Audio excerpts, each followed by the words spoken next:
হঠাৎ আইপিএল এবার সবাইকে চমক দিয়ে কাটার মাস্টারকে দলে নিতে চায় কলকাতা নাইট রাইডার্স। অবিকৃত কাটার মাস্টারকে 2 কোটি রুপি নয় 4 কোটি রুপি দিয়ে কলকাতা নাইট রাইডার্সের দলে নিতে চায় শাহরুখ খান। কারণ মুস্তাফিজুর রহমানের কাটার বোলিং দেখে অবাক শাহরুখ খান। দর্শক, বিস্তারিত থাকছে ভিডিওর প্রতিবেদনে। 2025 সালে আইপিএলের নিলাম শুরু হয়ে গেছে সৌদি আরবে।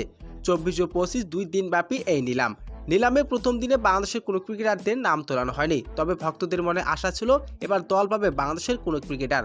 তবে দ্বিতীয় দিনে বাংলাদেশের কাটার মাস্টার মুস্তাফিজুর রহমানের নাম তোলানো হয়, যেখানে কাটার মাস্টার ভিত্তিমূলক ছিল 2 কোটি রুপি। কাটার মাস্টার নাম তোলানো হলে তাকে নিয়ে কোনো আগ্রহ দেখায়নি ফ্র্যাঞ্চাইজি দলগুলো, এমনকি তার চেন্নাই সুপার কিংসও। তবে এবারের মৌসুমে অবিকৃত থেকে যান কাটার মাস্টার।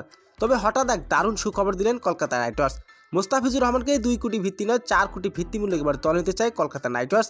এমন তথ্য নিশ্চিত করেছেন কলকাতা নাইট রাইডার্সের মালিক শাহরুখ খান। আর ইতিমধ্যে কলকাতা নাইট রাইডার্সের দল পেয়ে হইচই ফেলিয়ে দিয়েছেন কাটার মাস্টার।